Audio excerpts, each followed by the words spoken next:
Okay, This great. meeting is being recorded.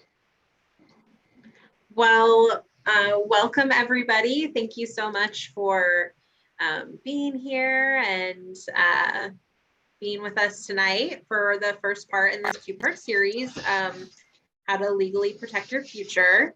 So we're so excited for you guys to join us, and we're so excited for Brianna Crossbean to join us again. She's done this before in the past for us, so it's just so wonderful. We had to have her back. So I just want to introduce Cancer Support Community to everybody if you're not familiar with who we are, what we do. So we are partnered with Cancer Support Community, which is the largest professionally led nonprofit in the world, and it provides free cancer support to anyone in the community who's been affected by cancer. And through our partnership, we're able to bring things like this educational workshop, more educational workshops, support groups, resources, social events, healthy lifestyle classes, advocacy, and more. So we're so glad that you guys are here with us for that and taking part in these free opportunities. I just want to go over a little housekeeping tonight. So for the best view, we would ask you have it in speaker view, and you can change that at the top right corner of your screen, and you'll want to change it to speaker view. Brianna will be sharing her screen with her slides, so those will be up for you to view once she starts presenting. We also do ask that you go ahead and stay muted throughout the presentation, just to minimize background noise, as well as we will be taking questions at the end. So if you do have any questions that come up during the presentation, go ahead and either hold them till the end, and we'll be taking those at the end, or you can put them in the chat box, and we'll be kind of monitoring the chat box, making sure those questions get answered at the end. We also received your questions in the registration, so we have those that we'll be asking at the end as well. And then the last thing I think I would ask is if you're able to just make sure that your name on your screen matches the name that you registered with. That just kind of helps us make sure we can kind of track, and we will have a raffle at the end. So everybody who participated with us today, we want to make sure we get the winner their prize to the right person. With that, I think I'm going to pass it to Abra, and she's going to introduce our speaker tonight. Thank you, Caitlin.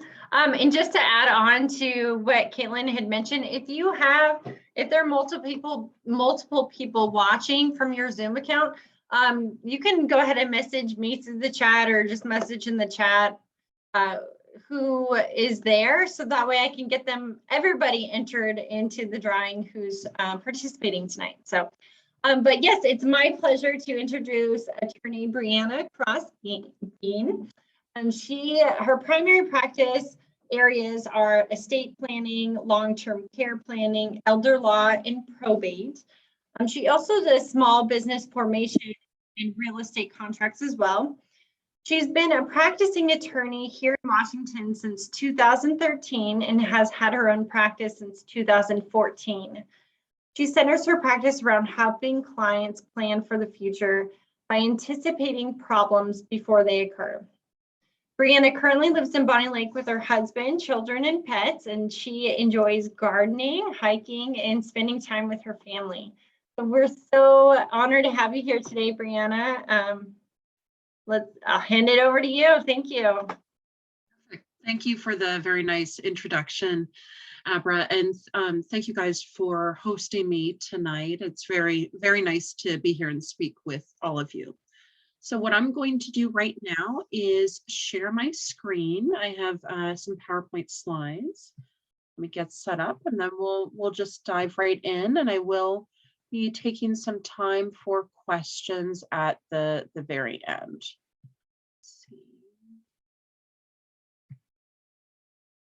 Okay, so I am going to be focusing tonight on estate planning and probate, and then I believe I'm doing another presentation in about a month, and I think for that it'll be more focused on long-term care.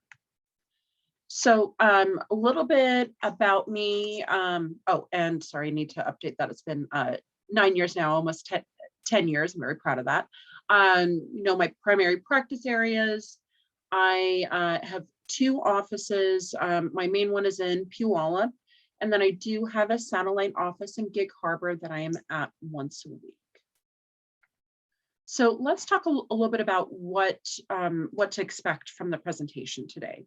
So we're going to start off with essential estate planning documents that everyone needs, no matter their situation. Then moving into some other important documents that can be useful for people in different situations. And then we'll dive into trusts, and we'll talk about Washington state estate tax. And finally, towards the end, we will be talking about probate, ways to avoid it, and also trust administration. So really, really basic. What is estate planning? Estate planning is the process of planning for death or incapacity through documents such as wills, durable powers of attorney, and healthcare directives. And the 3 documents that I just mentioned to you are the essential estate planning documents everyone needs, no matter their situation. I will have people tell me sometimes, oh, I don't need estate planning because I don't have an estate. Anyone who has 2 pennies to rub together has an estate, and at a minimum, get durable powers of attorney in place, which you'll understand a little more why I'm saying that in just a minute. So basic definitions of what these documents are. A will transfers property after someone passes away. Durable powers of attorney, which are the most important estate planning document you can have no matter your situation, allows you to appoint someone to make medical and financial decisions for you when you're unable to. And the final document is a healthcare directive, also known as a living will, directive to physicians, or advance directive. 4 names for the same document. And that allows you to indicate to doctors whether you want artificial nutrition or hydration at end of life. So very much only an end of life document. Okay, so digging in a little bit more to those documents. So wills allow you to describe how you want money and property distributed when you pass away. Now, there are 2 components of the will I really want to focus on. First is tangible personal property.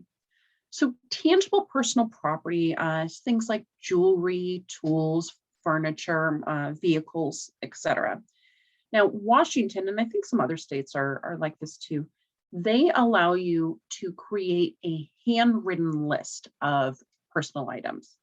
Now, this is a really, really easy and flexible legal document, one of the few legal documents that's actually easy and flexible, because it just needs to be in writing and signed by you. When I do will signings with clients, I kind of have a document that I give to them that allows them to list out the different item and who they want to receive it. And so you can add things to that or cross things out at any time. Just be sure to sign and date it. And because I do probates and trust administrations too, I have seen the other end of what happens after someone passes away and how these things actually get distributed. So with tangible personal property, I have seen families really, really, almost come to blows over personal items. They're not worth very much money, but they have a lot of sentimental value.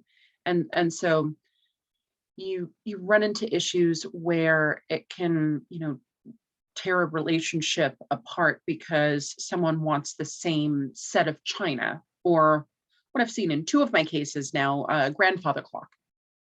And with both of those cases, regarding the grandfather clocks, the heirs spent more money on legal fees than the item was actually worth. So what I like to tell clients is, oh, and I have 2 young kids, so you will probably hear one or both of them. I do apologize. So what I tell clients about tangible personal property is to either list out the different items that they want family members to have if they think there's going to be a conflict, or give those items to them ahead of time.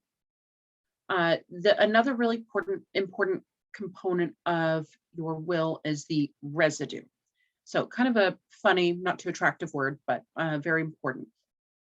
What that means is kind of who the rest of your estate goes to after all of your debts have been paid off and personal items have been distributed. So generally you want to list out one or more people of just kind of getting the rest of it. You don't always need to call specific things out unless you want those to go to different people. You can just rely on the residue. Now, a misconception about wills is that they help you avoid probate. Wills do not help you avoid probate, but they do make it easier. And I will be talking a bit about probate more at the end. I'll allude to it a few more times, but I'll more thoroughly describe it towards the end. Right. Now, going into durable powers of attorney.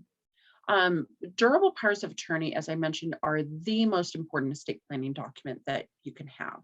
And the reason is that it directly impacts you during your lifetime and does allow you to appoint someone to make medical and financial decisions. This can be one document or two. Neither is wrong. It just looks a little bit different. So if it's one document, it'll typically be called a general durable power of attorney. If it's two documents, what I call mine is durable power of attorney for healthcare, durable power of attorney for finances. That's the name that I use, but other attorneys use similar names. It means the same thing. Now, with having two different documents, one of the things that you have to be a little bit careful on is if you appoint two different agents. So let's say you have one child making healthcare decisions and one child making financial decisions, which sometimes can be a really good workaround, but you want to be sure that they get along. If they don't get along, you're looking at potential litigation, especially in a long-term care context. In regards to, let's say, one, oh, I'm sorry, let me see if I can. Chaos reigns supreme at my house.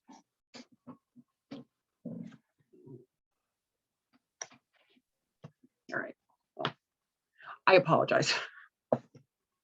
My son is 4, my daughter is about 1.5 years, so active ages. It's actually not too bad. Carol, you even hear them. Oh, good. It's really loud for me. So thank you for the feedback on that. I appreciate it. Yeah. Okay. So going back to this, in a long-term care context, if you have different people making medical and financial decisions, they're going to have to work together. So you want to be sure that they get along. And I'll have some clients want to do co-agents. That can be very, very tricky for kind of the same reasons that I just mentioned about having one person make medical and one person make financial decisions. You run the risk of them not getting along and then litigation. And really what we're trying to avoid by doing estate planning is litigation and needless court actions. Now, there was a significant change to the statute, to the DPOA, Durable Power of Attorney statute in 2017. And what happened with that is now you need to list out pretty much every single thing that your agent can do for you. Now, it hasn't affected the durable power of attorney for healthcare very much. It has affected the durable power of attorney for finances. Prior to 2017, you used to be able to essentially put catch-all language in your durable power of attorney for finances, saying my agent can do any and everything having to do with my real property, for instance. That unfortunately doesn't cut it anymore, and you really need to be more specific in listing out different things that your agent can do. And something that's not on here, but I want to point out is when I'm going through initial estate planning meeting with a client, when I'm talking about durable power of attorney for finances, I will ask them if there are certain powers that they want. And this catches people off guard sometimes. And this is kind of where the updated statute has an effect. So there's kind of three main powers that clients will often restrict. They don't need to, but I like to give the option. So, and people are surprised that someone else can actually do this for you on your behalf. So the first one is gifting. Now, unless you're indicating otherwise, your agent can give away money or property. And this is for free while you're alive. Another thing they can do, unless you restrict it, is change beneficiary designations. For instance, on your life insurance or retirement accounts. Now, very, very often with being able to change beneficiary designations, you can cut, if let's say you have two children, one child has a falling out, and the other child is listed as making financial decisions, you can essentially, that child can essentially go in and disinherit their sibling, not through the will, but through anything with a beneficiary designation. So very often where there's more than one heir, I will recommend that the client restrict that because of what can happen. And then the final thing that clients will often restrict is the ability of their agent to take out new loans or new credit cards. So those are three really important, really kind of heavy hitting different powers that your agent can have. So always important to think about whether you want someone to do that for you or not. Durable powers of attorney are no longer in effect when you pass away. This is especially important for durable power of attorney for finances. I think it makes more logical sense for healthcare decisions because, you know, realistically, you can't make healthcare decisions for someone after they pass away. But some people will mistakenly think that after someone passes away, they can go in and access that person's bank account because they have the durable power of attorney. And this is not allowed because the durable power of attorney is in effect only while you're alive. Now, something else that catches people off guard is that if you do not have a durable power of attorney, you may need a guardianship. And I'll talk a little bit more about that in a minute. But banks in particular will require a guardianship if you do not have a durable power of attorney for finances and only your name is on the account. This is the case for spouses even. So the idea of community property only goes so far.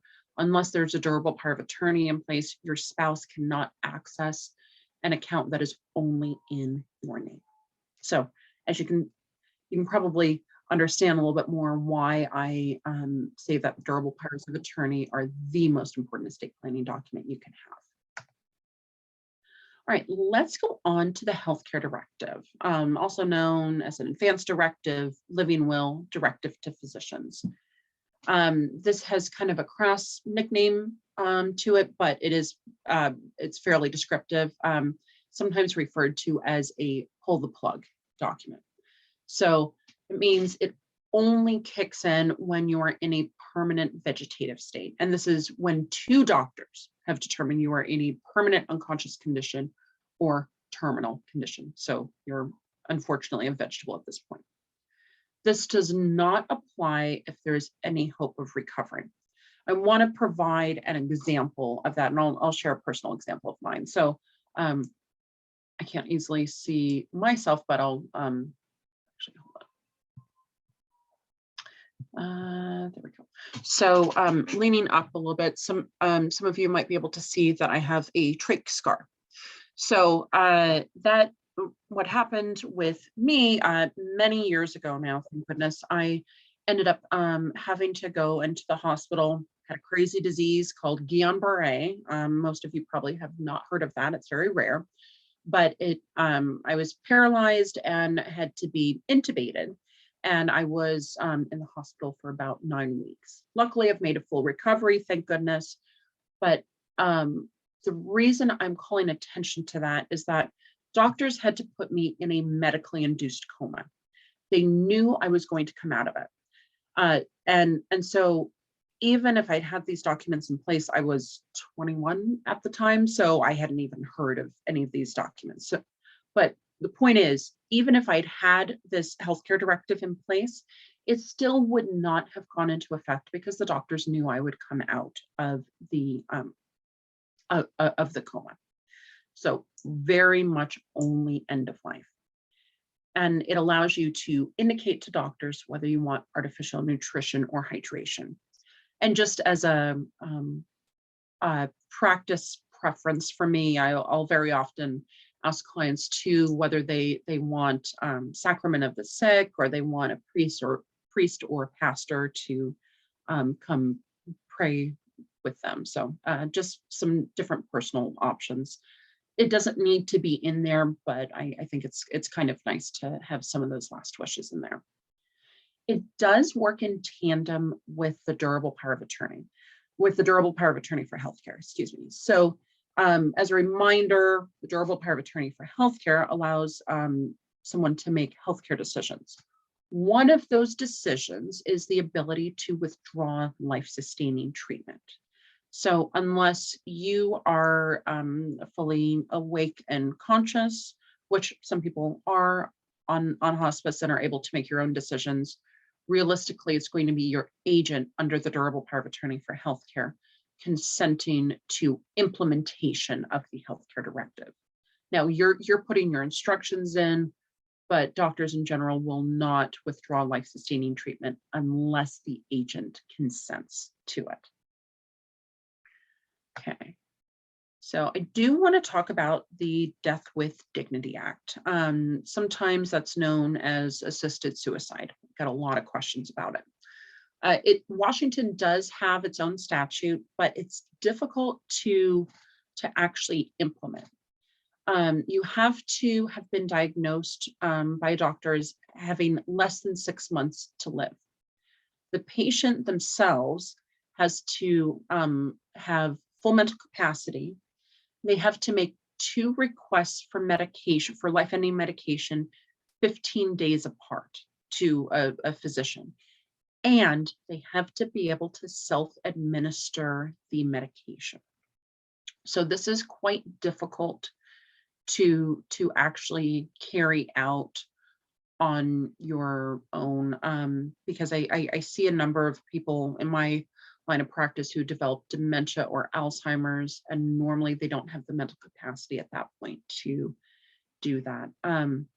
Something else that's not in here, only because I learned about it fairly recently, and maybe some of you know a little bit more about it than I do, but client of mine told me that her husband had, he developed dementia several years ago and really did not want to, wanted a better quality of life, didn't want to go all the way with dementia where he just had no idea who he is or who he was. And he opted to, it's the voluntary stopping of eating and drinking, which is not quite the same as Death with Dignity Act, because you're actually doing that yourself and there's no medication that's given. I did a tiny bit of research about it and found a good website that some of you may have heard of, with some good information, called End of Life Washington. So this is something that I'm just fairly recently learning about, but it is an option, and it's different than the Death with Dignity Act. other important documents. So these are documents that are suitable for some people, but not suitable for everybody. However, they are important.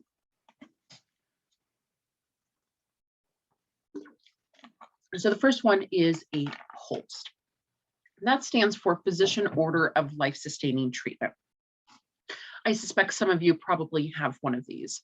It is a bright green form that you and your doctor signs, and typically you'll put it on your refrigerator. It applies specifically to paramedics and other first responders, and also kicks in when you are in the emergency room as well. And it indicates if you do not want any and all life-sustaining treatment. So under Washington law, paramedics are required to take any and all life-saving measures they can if they come to you to resuscitate you, unless they see the POLST. So if you are someone who does want paramedics to, give you CPR and maybe intubate you, things like that, generally you're not going to need the POLST. But if you are wanting restrictions on what paramedics can do, then you would need the POLST. The interesting thing is that, let's say the situation occurs where husband and wife, the wife has maybe terminal cancer and is found down at home, and her and her husband have spoken that she doesn't want to be resuscitated, but also with that she has a durable power of attorney where her husband can make decisions. If she does not have a POLST, the husband cannot step in as her agent to the paramedics and say, no, she does not want the treatment. Paramedics will only follow the POLST for limiting life-sustaining treatment. Now, there's also a distinction between this and the healthcare directive. So the POLST only applies in an emergency setting, so paramedics and emergency rooms. The health directive is end of life. That's where it's normally a hospice type setting, hospice, or you're in the hospital already. So this is not something that has happened suddenly. Another document that can be helpful for a married couple is a community property agreement. So Washington, you guys may be aware that Washington is what's called a community property state. So that means that there is the presumption that all property that you acquire when you're not married is your own separate property, and all property that you acquire during marriage is considered to be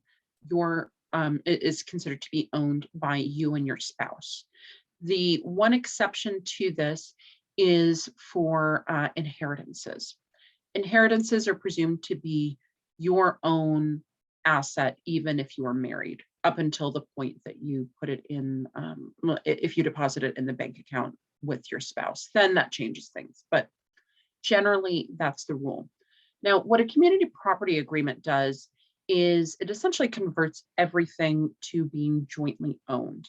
And how the big benefit of that is it allows a married couple to avoid probate after the first spouse passes.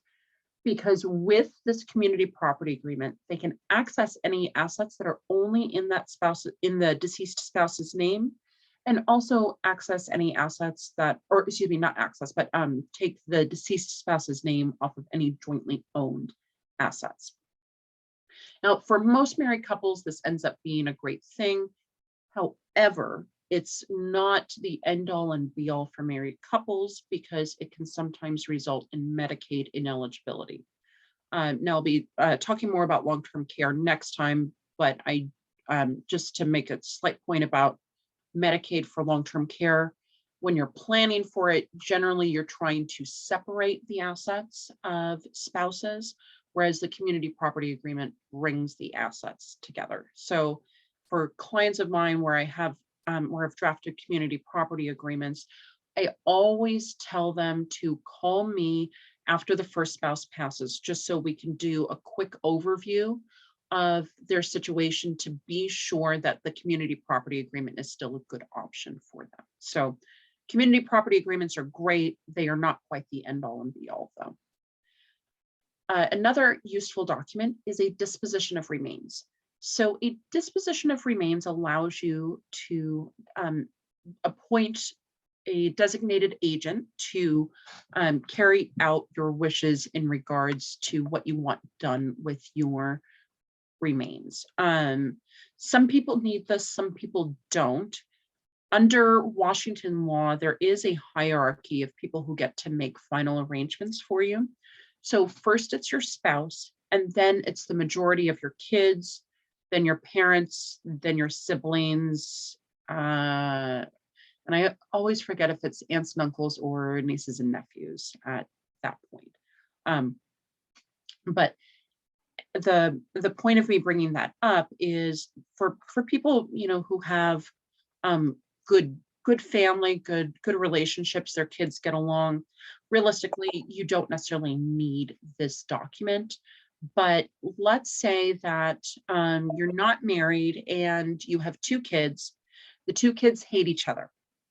You're going to want some sort of disposition of remains document because you really don't want to start off immediately with them arguing.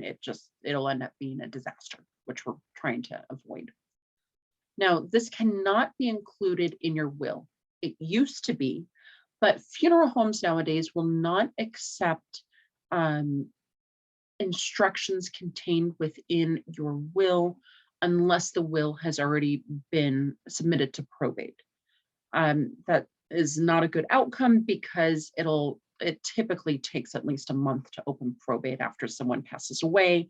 Obviously, you need to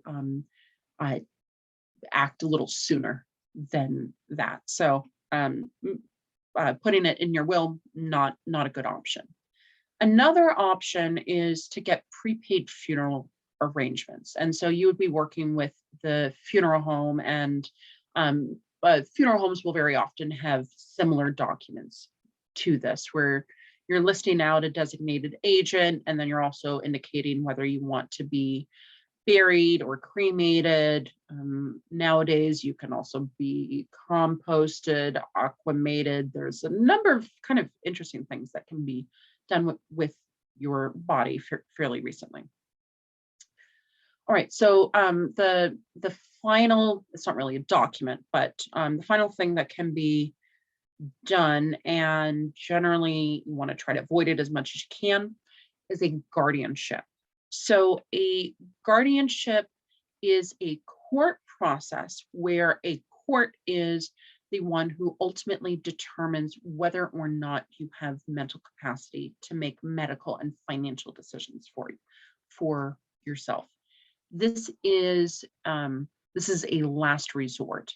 With a durable power of attorney, the great majority of the time, if you have a sufficient durable power of attorney, you will never need a guardianship. Yet another reason why I double down in emphasizing how important durable powers of attorney are. So an example of one that I'm actually currently doing is a gentleman came to me last year. His wife developed Alzheimer's. He didn't have any estate planning documents in place, neither did she. Unfortunately, she had her Alzheimer's is pretty advanced, and so she does not have mental capacity. Now, he needs to make medical and financial decisions, so the only option for that was a guardianship since she doesn't have capacity. And it's a legal process. It has taken a few months, and unfortunately, a very, very sweet gentleman has since passed away, and his son is wanting to step in as guardian. Luckily, a good family situation, but a tough situation nonetheless, because having to spend quite a bit of time and effort and money too to get this set up, when in an ideal situation she would have gotten her durable power of attorney set up a few years ago when she was first diagnosed, and then this could have been avoided.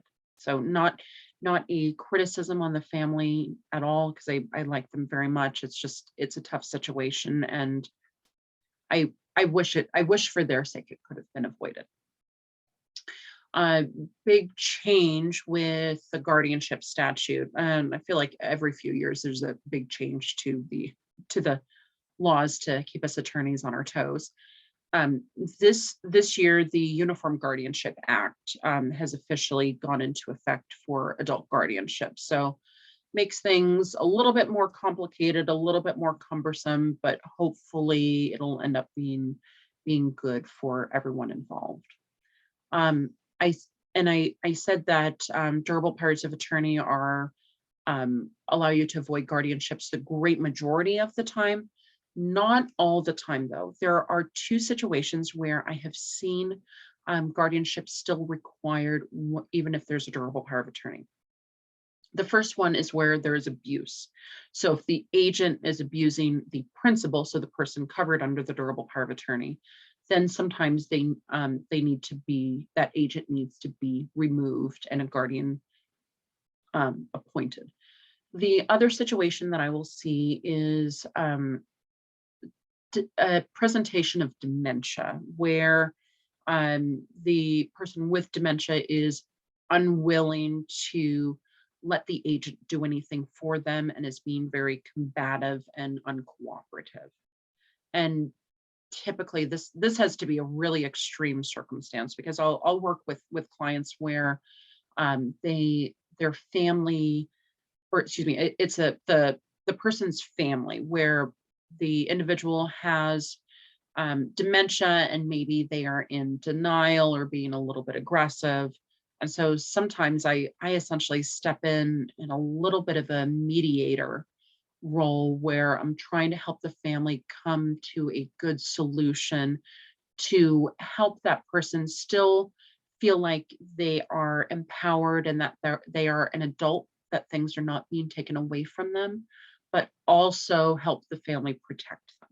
So it can be kind of tough situations.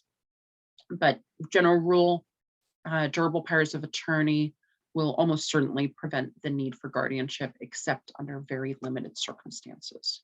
One final point I'll make about guardianships: they are great for parents of disabled children who, maybe they were born with Down syndrome or severely autistic or some other issue where they will never have full mental capacity. Guardianships can be an absolutely wonderful tool to protect these vulnerable individuals. Right. And if I happen to be going on a little bit too long, please let me know. Okay, so let's dive into trusts. This very much is going to be a 30,000-foot view. Trust law tends to be very complicated, and there's lots of different kinds of trusts. So I'm just going to go over the basics and what I tend to see the most often. So there are two main categories of trusts. There is a standalone trust, so a trust that can go into effect before death and is not contained within a will. Another type of trust is called a testamentary. That is a fancy word for saying that it's contained within a will. So think of your last will and testament. That's where the term testamentary comes from. So it's contained within a will and only goes into effect after someone passes away. Now, there are two main categories of standalone trusts. The most common one by far is a revocable living trust. So kind of like the name says, it can be revoked or changed. It sometimes this is a good solution for people who really want to avoid probate. Let's say they have property in multiple different states and they don't want to have to go through multiple different probates. Revocable living trusts can be great for that. They can also help avoid disinheritance of stepchildren. I want to explain that a little bit more. So very often with a married couple, and let's say they have a blended family, they will typically say, okay, when I pass away, I want my spouse to inherit everything. And then after we both pass away, we want our children and stepchildren to inherit everything. That's all well and good, but that can be changed. So with a will, you if you have your own will, you can essentially go in and disinherit your stepkids after your spouse passes away. And this can happen for a variety of reasons, and the surviving spouse is not always the bad actor. Sometimes there's just really difficult family relationships. Now, with a revocable living trust, instead of each person having their own trust, you would have one for one between the couple. So then you can put in a provision saying that the trust cannot be changed after one spouse passes away or becomes incapacitated. So then that allows you to avoid disinheritance of stepkids. So revocable living trust is very much the more common type of trust. Now, irrevocable trusts, kind of like the name says, they cannot be revoked or changed. The primary purpose of irrevocable trusts is to protect assets from taxation and creditors. There's many different types. It's kind of an alphabet soup of irrevocable trusts.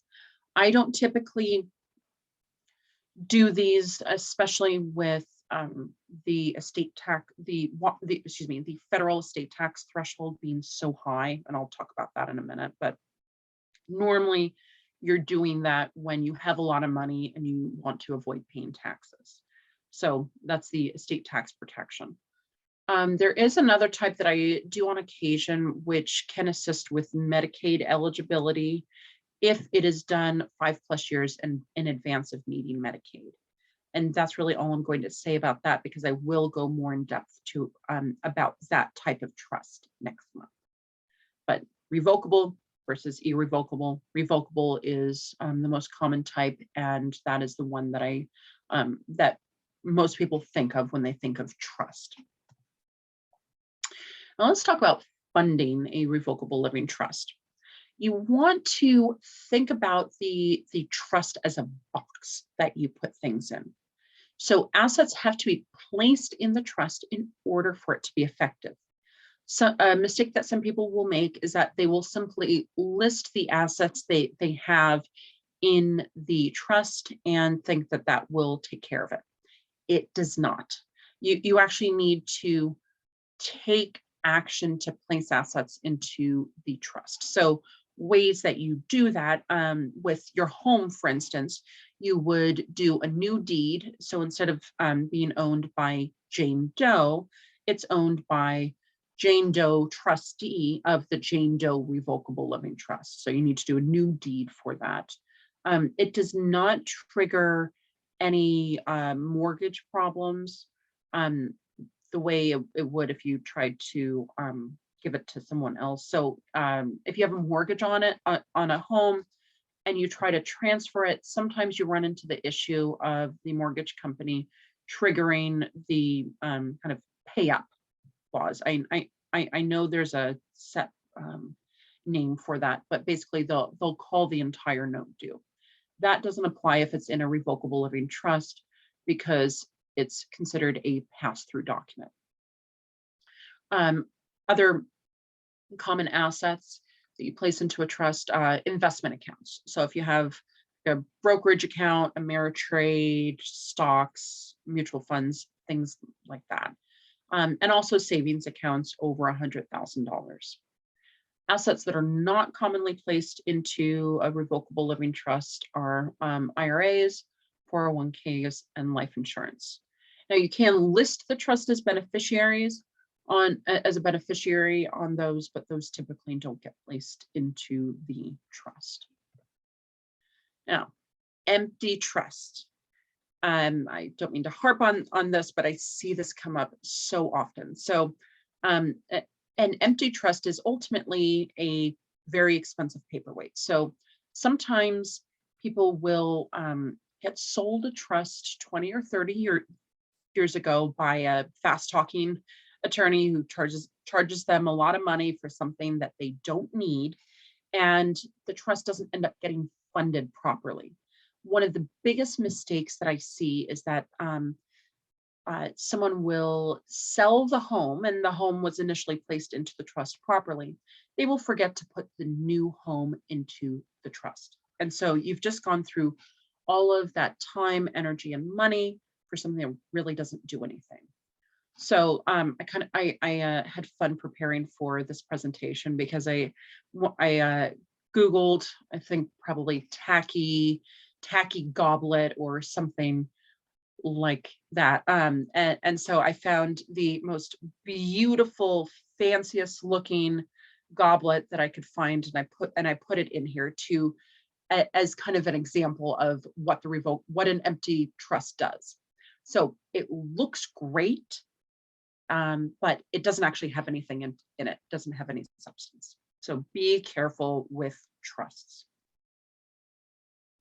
Now let's talk about testamentary trusts. With the ones that I'm going through for the testamentary trusts, you can also do them as what are called sub-trusts in your revocable living trust. So you can put similar provisions in your revocable living trust. The three most common types that I include are a special needs trust, educational trust, and spendthrift trust. With a special needs trust, that's wonderful for a client who has an heir who is receiving government benefits. Normally it's Medicaid or disability benefits. So one of the quickest ways to lose those benefits is to receive an inheritance, because typically Medicaid in particular really limits how much money you can have, and almost any inheritance will put you over that amount. So with the special needs trust, the assets will go into an account. Ultimately is what it ends up being, is an account with a tax ID number that is managed by another person. And so instead of receiving the assets outright, then they can receive them over time. So the person managing the trust will go in and take money out to pay for things that the heirs' benefits don't cover. Excuse me. All right, educational trust, fairly self-explanatory, helps pay for the education of children and grandchildren. And then final trust that I do a lot of is the spendthrift trust. And it can keep a financially irresponsible child from spending the inheritance all at once. So, maybe they'll get $2,000 or $3,000 a month, for instance. Just some different options there. Right. Another common type of testamentary or subtrust that I do that's very useful is a marital trust. It's used to reduce or avoid Washington state estate tax. Now, the Washington estate tax applies to estates larger than $2.2 million. So it's $2.2 million per person, and you may end up having to pay estate tax. Now, the federal estate tax is much higher. You're looking at about $11.5 million per person. That got increased under Trump, and I think the increase in the threshold will sunset either 2025 or 2026. So federal estate tax threshold has gone up and down over the last 100 or 200 years. So it'll change over time, but this is where we're at now. So before I kind of explain how the marital trust works, I want to explain how the Washington state estate tax works. So, and I took this table from the Department of Revenue website. So if you're curious about this, you can search, Washington Department of Revenue estate tax, and you'll see this table. So this shows what the estate tax threshold is at. So technically it's 2.193 million, but it's just easier to round up to 2.2. And it is designed to increase over time, but I think just kind of with the weirdness of the world, it has been at 2.2 since 2018. So do expect it to go up over time, but we don't quite know what that's going to look like. So for practical purposes, that means that anyone who has assets under 2.2 million does not have to worry about Washington state estate tax. It's only if you have over 2.2 million.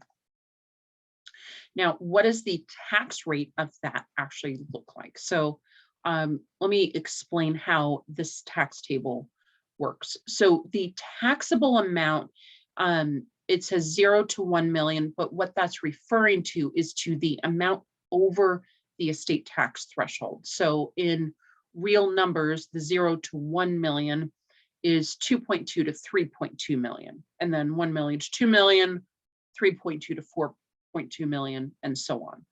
So there's different tax levels depending on the amount over the estate tax threshold that you are at. So let's say someone passes away, a single person passes away, and they have $2.5 million. Then they would end up owing $30,000 in estate tax. So the way I got that number, I subtracted 2.5, or I subtracted 2.2 from 2.5, which gives you 300,000. 10% of that is 30,000. And I actually just noticed they have a typo on the website. So it's meant to say 10%, not the $10 percent, it's 10%. Okay, so then let's talk about how the marital trust actually works. So it's used to reduce, if not fully avoid, Washington state estate tax by transferring ownership of certain assets into a trust with its own tax ID number. Does not need to be funded prior to death, and does not prevent the surviving spouse from using the assets. So I'm a visual person, and I think it actually makes a little more sense to show kind of a diagram of it. So let's say when one spouse passes away, the surviving spouse has a total of 3 million. So obviously they are over the estate tax threshold, or they will be over the estate tax threshold when they pass away. And that means that they may end up having to pay estate tax.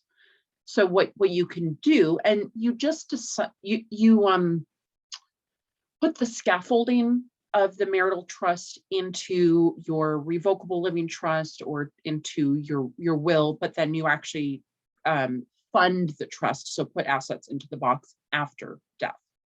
So then you can give 2 million, for instance, to the surviving spouse. That's kept in their name. They can continue to do whatever they want with it. And then you place $1 million into the marital trust. So marital trusts are a very useful tool because the surviving spouse is typically both the trustee and the beneficiary of the marital trust. Technically, they don't own it because it gets its own tax ID number, but for practical purposes, they do own it and they can manage it. So it's a bit of a legal fiction that can end up saving quite a bit of money. One final point I want to make about the Washington state estate tax is that it only kicks in after the second spouse passes away. So there is nothing owed, even if the couple has a fairly large estate, until after the second spouse passes away, which is why you can decide at the time of the first spouse passing whether or not to fund that marital trust. Like I have a client whose husband passed away. I think they had 2.6 million or somewhere in and around there, not too much over the threshold. She is going on a round the world vacation. So that is how she is spending her money as opposed to using the marital trust. So just some different options. And I do want to make a distinction between estate tax and inheritance tax. So estate tax is taxed on the whole bucket of the estate, so to speak, from the date someone passes away. Now, with inheritance tax, that would be taxed on the heirs directly. There is no federal or Washington state inheritance tax. So you would only need to worry about the estate tax. I think there's a handful of states that have an inheritance tax, but nothing in the West. I think there might be a few in the Midwest or on the East Coast. All right. So that's most of what I have to talk about in terms of estate planning specifically. So let's kind of segue into when to update and then into probate and estate administration. So when do you update estate planning documents? Estate planning is not a one and done task. My recommendation is that you get them at least reviewed once every 10 years or sooner in case you have if you have a significant life event. So marriage, death, birth, divorce, significant decline in health, moving to a new state. Different states do have different laws. I've seen it a lot with durable powers of attorney. A lot of times wills and trusts, there won't be a lot that needs to be updated, but durable powers of attorney and healthcare directives, a lot of states have really, really different laws. So you want to be sure that your documents comply with the current state's laws. And another major life event for estate planning is falling out with an individual named in the document. So if you're no longer communicating with the person you've named as executor, or you want to disinherit a child or something like that, that's a good time to update your documents in less than 10 years as well. All right, what you've all been waiting for, probate.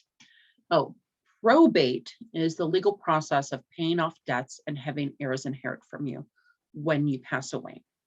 Now, it is a legal process, but typically there's very, very, very little court involvement.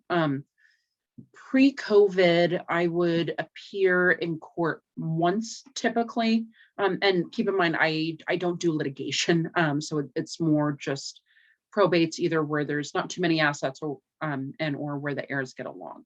So typically I would appear in front of the judge once and spend all of 5 minutes asking them to appoint my client as, or to approve of my client as executor. They've been nominated by the will, but they need to be approved by the judge, and a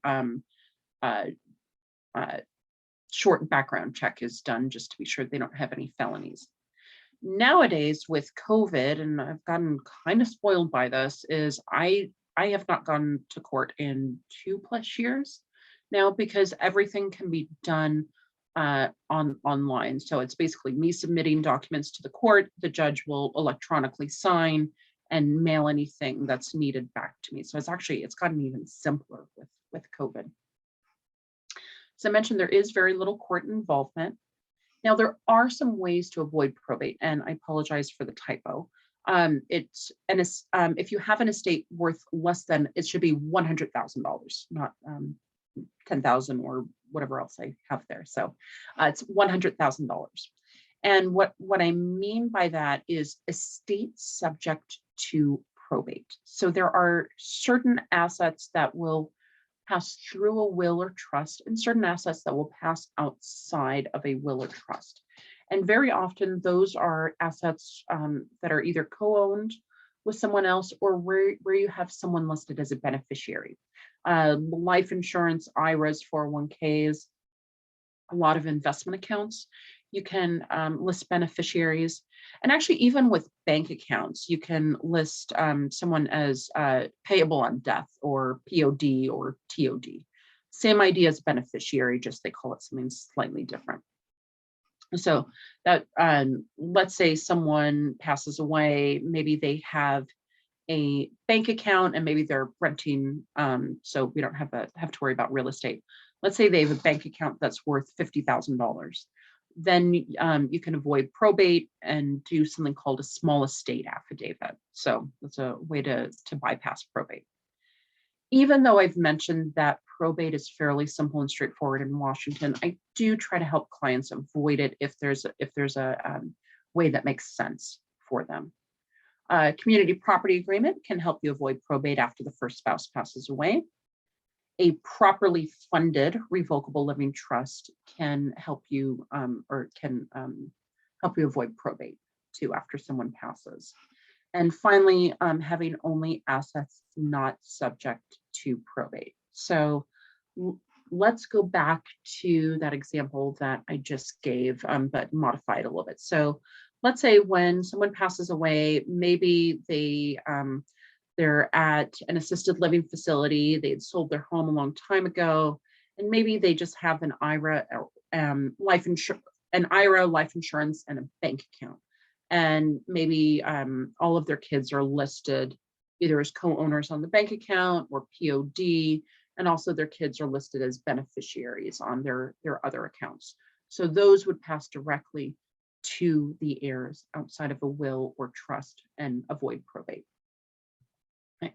Now, I want to talk about trust administration, because there's the conception that people get sometimes that you want to avoid probate at all costs, and the way to do that is with a revocable living trust. That is not always the case, because many times trust administration has a lot in common with probate. So different things that you do that are similar to what you do with probate: you have to pay debts, you have to determine what assets the deceased person had, cleaning out the home, distributing personal assets. If someone owned a home, either selling it or transferring ownership, distribution of money to heirs, handling family disputes, and then finally filing tax returns. The main difference is no court involvement. That being said, where there's two situations where I really like to recommend revocable living trusts to clients. One is if you have kind of that dicey blended family situation where there's the risk of disinheritance. The other situation that I like recommending is where where the person has real estate in multiple different states. So even with the simplest of probates, if you have real estate in different states, you're going to have to go through probate in each state, which that ends up being a headache, even in the best of circumstances.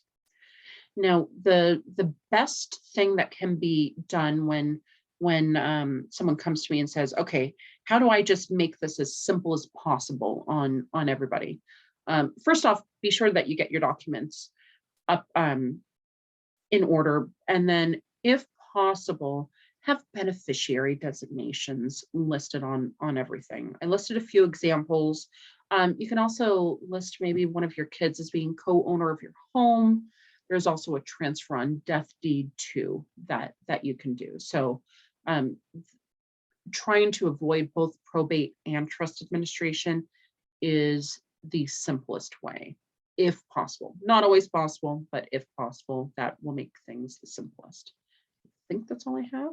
Yes. Okay. So that is all I have. I'm going to stop share and then open the floor to questions. I know I've just given a lot of information. I'm very happy to share these slides.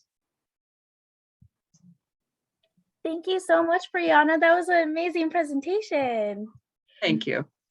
We did receive some questions in our sign up sheet that I'm going to ask you. If anybody else has any additional questions that they thought of during Brianna's presentation, like please feel free to put it in the chat, or you can ask her after we've gone over the first few questions. The first question we had was, would you say this information is applicable for patients with mental illnesses such as schizophrenia as well? That is a great question. So there is another document that I didn't mention that's specifically geared towards people with mental health issue or mental health illnesses. Say that kindly, and that's called a Mental Health Advance Directive.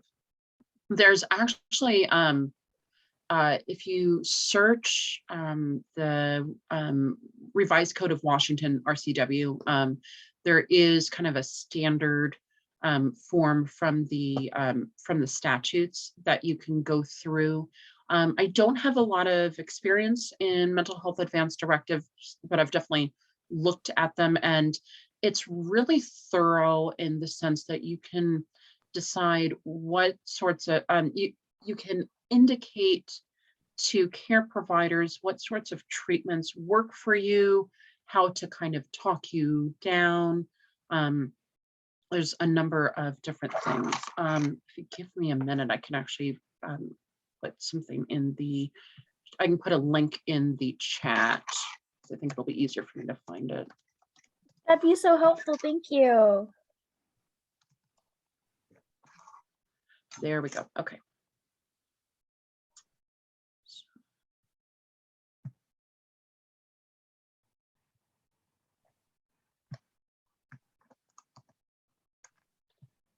All right. And we just, okay. I'll put the link into everyone in meeting. So Awesome. you guys have that. Awesome. And the next question we received was, are there any advantages of beneficiary deeds? Yeah, so that's a kind of new phrase for me, and the only reason it is because Washington calls it something slightly different. So in Washington, we refer to that as a transfer on death deed. Same idea as a beneficiary deed, just different states call them different things. So beneficiary deeds, I've had clients use them with good success. So what that is it basically allows you to put a beneficiary on your home. So if you're wanting a relative to inherit your home directly after you pass away, then you do that transfer on death deed, and you list them as inheriting. You need to record that prior to passing away, or else if someone finds that at your house after you've passed away and it's not recorded, it's not in effect. That's something that is really, that Washington law is really strict on. So yeah, that's great if it's your what I refer to as your forever home. If you plan on selling it in the future, there's nothing wrong with doing it. It's just going to kind of be a waste of money. But if it's a family home and definitely someplace that you never want to leave, then yeah, transfer on death deed is great. Okay. The next question received was living trust to avoid probate. So that's is there anyone on the person on who asked that? Because I think I went over it kind of thoroughly.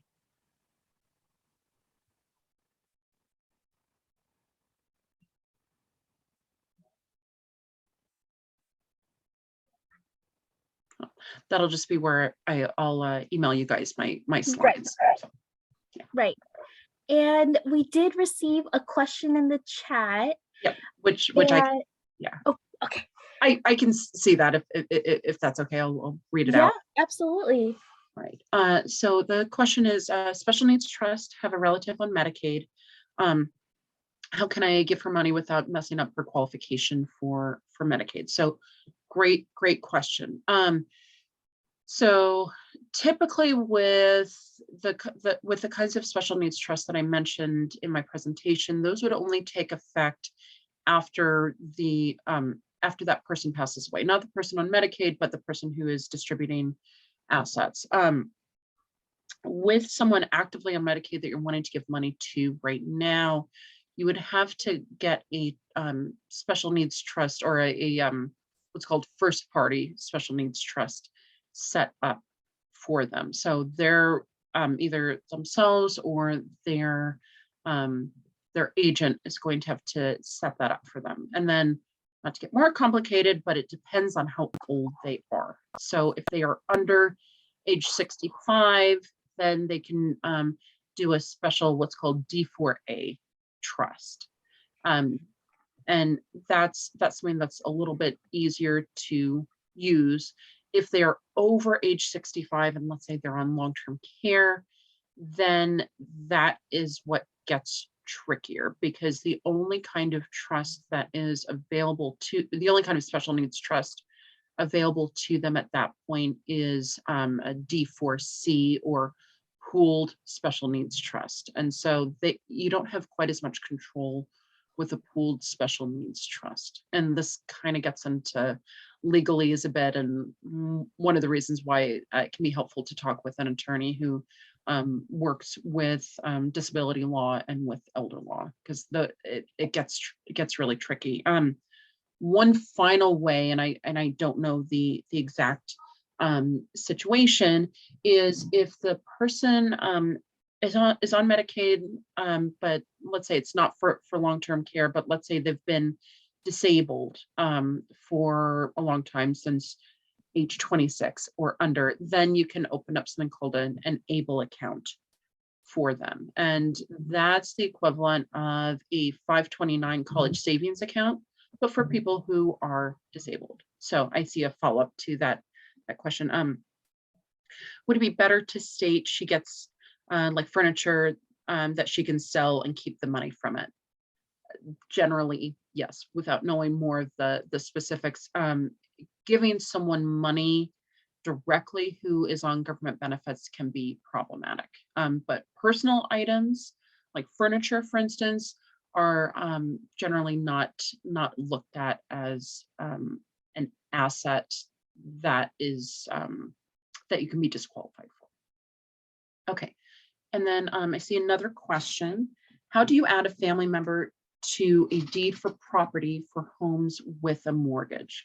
So you have to be really careful about that. You have to get the mortgage company's permission. You might have remembered that earlier in the presentation, I mentioned that mortgage companies can sometimes call the note due if you try to change who is owning the property. So two different ways to do that. Either you get the mortgage refinanced and add them on that way, or actually you can do a transfer on death deed too. The transfer on death deed, because it only goes into effect after the person passes away, does not trigger that that note due provision with mortgage companies. Great questions.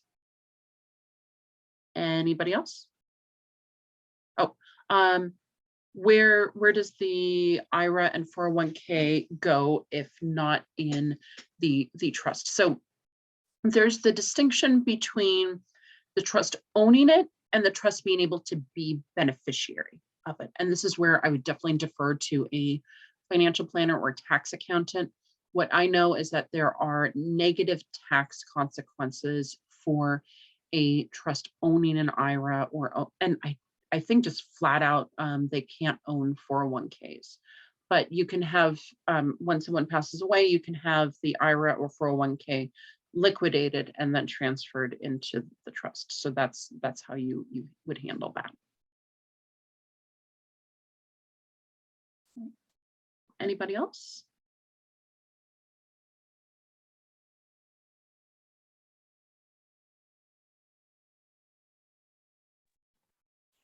Okay.